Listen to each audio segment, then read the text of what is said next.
अस्सलाम वालेकुम नाज़रीन, मैं हूं वसीम अली और आप देख रहे हैं Wasim Ali official YouTube channel. नाज़रीन, आज हमारे पास बड़ी धमाकेदार किस्म की दो स्टोरीज़ हैं और दोनों आज के व्लॉग के अंदर आपके साथ हमने शेयर करनी है। एक तो ये है कि जो साइफर का केस था, आप कह सकते हैं आज उसका बिल्कुल दी एंड हो गया है। उस शख्स की गवाही आ गई है जिस शख्स ने ये साइफर बाहर बैठकर खुद लिखा था, यानी कि उस पाकिस्तानी सफ़ीर की जो है वो उनकी गवाही आ गई है 161 के तहत कि अब इमरान खान को उन्होंने झूठा जो है वो डिक्लेयर कर दिया है। क्या तफसीलात हैं आपके साथ शेयर करते हैं। और दूसरी खबर यह है कि अभी नवाज शरीफ पाकिस्तान में पहुंचे नहीं हैं, उससे पहले ही मुस्लिम लीग नून को एक बड़ी खुशखबरी मिल गई है। नवाज शरीफ को एक ज़बरदस्त किस्म की खुशखबरी मिल गई है। क्या ये खुशखबरी है? आपके साथ ये दोनों न्यूज़ जो वो शेयर करते हैं। लेकिन उससे पहले मेरी आपसे होगी गुजारिश कि अगर आपने अभी तक हमारे चैनल को सब्सक्राइब नहीं किया तो काइंडली अभी हमारे चैनल को सब्सक्राइब कर लीजिए और जल्दी से बेल आइकन को प्रेस कर लीजिए ताकि हमारी हर आने वाली वीडियो आप तक बराबर पहुंचती रहे। नाज़रीन, दोनों न्यूज़ बड़ी धमाकेदार किस्म की, इसलिए मैंने पहले भी आपसे गुजारिश की आपने व्लॉग को मुकम्मल देखना है ताकि आपको इन खबरों के हवाले से मुकम्मल जो तफसीलात आप तक पहुंच सकें।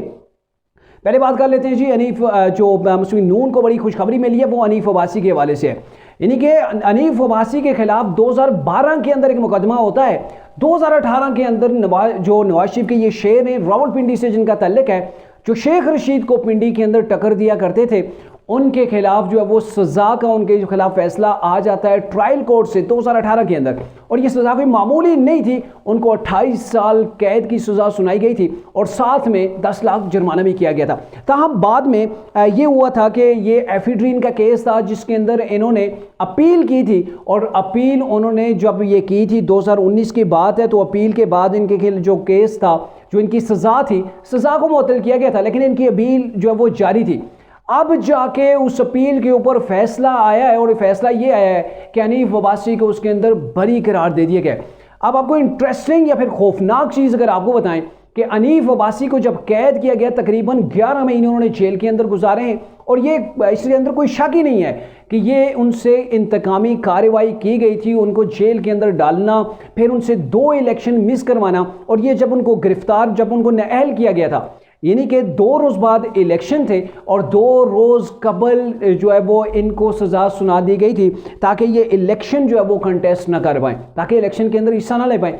तो इस वजह से अनीफ अब्बासी ने 2 इलेक्शन मिस किए और उस वक्त आपको पता है ना अदालतों को कैसे मैनेज किया जा रहा था। तो हनीफ अब्बासी को 11 महीने की जेल हुई है और जेल के अंदर क्या कुछ हुआ हनीफ अब्बासी ने जो खुद बताया बड़ा ही खौफनाक है। उनके मुताबिक उन्होंने समझा था कि उनका दी एंड है, यानी कि वो अब जेल से बाहर जिंदा नहीं आ सकेंगे। क्यों नहीं आ सकेंगे? उन्होंने बताया कि उनको जिस जेल के अंदर रखा गया था, अभी तो इमरान वो रो रहा है ना, मुझे आपने पिंजरे नुमा सेल के अंदर जो है वो अदालतों में मेरी लगाई जाती है। वैसे तो कप्तान की जो सेल है उसे कुशादा किया गया, मेरे ख्याल में 60 फुट से ऊपर जो है वो उसकी कुशादगी है।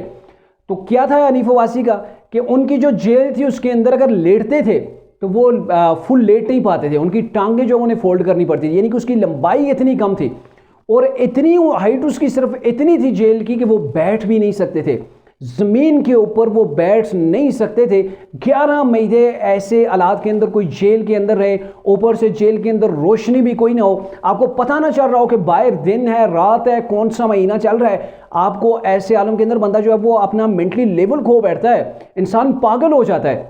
और ऐसी जेल के अंदर उस वक़्त नवाज शरीफ के साथियों को जेलों के अंदर बंद किया गया, उनसे इंतकामी कार्रवाइयाँ ली गई। आप सोचें कि कब्रनुमा, यानी कि उस जेल को आप कब्र ही कह सकते हैं जिसके अंदर आप आराम से लेट भी ना सकें, आपके पाँव दीवार के साथ टकरा रहे हों तो आपको फोल्ड करके लेटना पड़े, और अगर आप बैठना चाहे, खड़ा होना तो दूर की बात है। अभी तो कप्तान एक्सरसाइज के लिए वो साइकिल मांग रहा था, ये जिम जो है वो उसका सामान जो है वो जेल के अंदर मांग रहे थे कि ये मुझे नहीं दिया जा रहा, मेरी ज़िंदगी को ख़तरा है, जान को ख़तरा है, मेरा वज़न कम हो गया है। खुदा के बंदे, आपके दौर के अंदर लोगों के साथ क्या कुछ हुआ वो आप कैसे भूल सकते हैं। और मेरे ख्याल में मुकफ़ात अमल है कि जिसको ये टक्कर दे रहे थे, चाहे इमरान खान थे या फिर शेख रशीद, आज दोनों जेलों के अंदर हैं, आज दोनों बंद हैं जिन्होंने अनीफ अब्बासी को बंद करवाया था। तो ऐसे हालात के अंदर भी नवाज शरीफ का ये शेर था, इसने नवाज शरीफ का साथ नहीं छोड़ा था, बल्कि ये कहा जा रहा है अनीफ अब्बासी की जानब से कि उन्होंने जेल के अंदर से जो पैगाम बाहर भेजा था अपने बेटे को कि यहाँ से मेरा आना तो शायद पॉसिबल नहीं है, लेकिन अगर मैं यहाँ से ज़िंदा ना आ सका तो आपने ऐसा करना है, नवाज शरीफ का साथ नहीं छोड़ना है। और ये हैं कप्तान के वो लाडले होनहार जो कप्तान की टीम थी, 2-2 रोज़ जेलों के अंदर उन्होंने काटे नहीं। अभी जेलों के अंदर गए कहाँ हैं? कि ये बाज तो आज़ाद फिर रहे हैं और वहाँ से प्रेस कॉन्फ्रेंसें कर रहे हैं, तो ये 2-4 दिन इनको फटके पड़े नहीं हैं कि वो तरीके इंसाफ से ला तलकी का सारा मलबा इमरान के ऊपर डाल के भाग रहे हैं। तो ये इमरान की जो टीम थी ना, लोटा टीम थी। लोटा अगर आप टीम गैर नजरियाती लोगों को चुन के सामने लाएंगे ना, आप व्यापार कर सकते हैं, आप सियासत नहीं कर सकते। तो इमरान के पास जो टीम थी वो सियासी नहीं थी। आप देखें नवाज शरीफ के कैसे शेर थे, वो ख्वाजा आसफ को लेने जिनके ऊपर और राना सनाउल्लाह जिनके ऊपर चींटियाँ छोड़ी जाती थी, तो सब लोगों ने अपनी पार्टियां नहीं छोड़ी हैं। ये पार्टियां छोड़ने वाले, सारा मलबा कप्तान के ऊपर डालने वाले, ये कप्तान की वो 27 साल जद्दोजहद का नतीजा थे। और अब क्या है कि नवाज शरीफ वतन वापस आ रहे हैं और उससे पहले उनको ये खुशखबरी मिल गई है कि उनका जानिसार साथी उसको बरी कर दिया है और अब वो इलेक्शन भी कंटेस्ट कर सकता है। और मेरे ख्याल में शेख रशीद जैसों को जिसे कहते होते हैं ना लोहे के चने भी चिपवा सकता है। तो अब आते हैं जी दूसरी न्यूज़ के ऊपर कि कप्तान ने कैसे खेला था मुल्क के अंदर साइफर को लेके। जिस शख्स ने साइफर खुद लिखा, जो पाकिस्तान का सफ़ीर था अमेरिका के अंदर, जिसका नाम असद मजीद है और अभी वो खारजा सेक्रेटरी हैं, उन्होंने एक स्टेटमेंट लिख के दे दी है।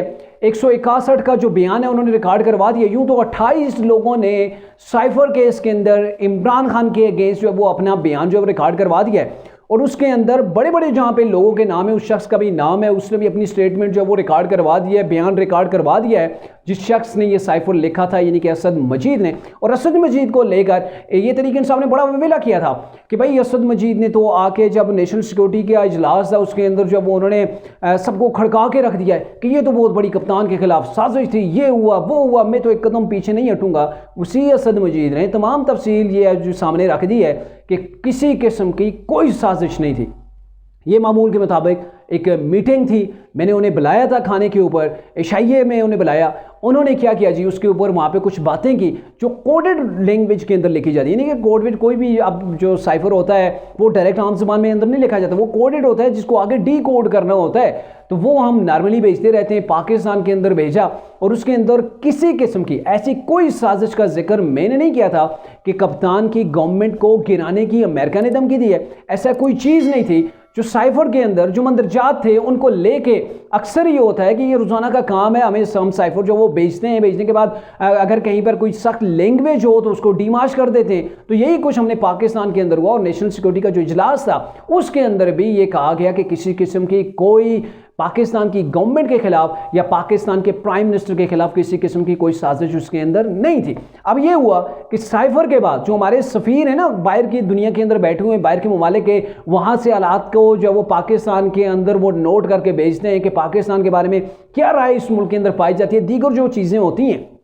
तो अब क्या है, कप्तान के इस अमल के बाद उन्होंने साइफर ऐसे उठाया, लहराया, सबको दिखाया, सीक्रेट डॉक्यूमेंट था जिसको लहराना, दिखाना, साफियों को दिखाना, अपने जो वो पर्सनल फ़ायदे के लिए इस्तेमाल करना, अपनी गवर्नमेंट को बचाना। डूबती हुई गवर्नमेंट थी, कुर्सी उनकी जा रही थी, तो उसको बचाने के लिए आप इस्तेमाल नहीं कर सकते। इसीलिए इनके ऊपर जो है वो सीक्रेट ऑफिशियल सीक्रेट एक्ट का इतलाक हो रहा है। बेशक अभी तरीके से वो खेलना चाहिए, शेक नंबर जो 5 है उसका बेनिफिट हमें मिलता है आर्टिकल 248 के हिसाब से, जो है वो इमरान को इस्तिस्ना हासिल है, उनको इस चीज़ के अंदर आप जकड़ नहीं सकते, इनको पाबंद नहीं कर सकते, इनको सजा नहीं दे सकते, आप जो है वो इस केस को ही खारिज करें। इतना भी सिंपल नहीं है जो कुछ बताया जा रहा है तरीके साहब के वकला की जानिब से, इतना सिंपल नहीं है। वो आपके हाथ में था, खेलना आप खेल चुके, सच कौम के सामने आ गया। मेरे ख्याल में अब तो कप्तान का वो जो चिट्टा झूठ था ना वो पकड़ा गया है, लेकिन फिर भी तरीके साहब के जो लोग हैं ना अब भी कहेंगे नहीं वो साजिश हुई थी।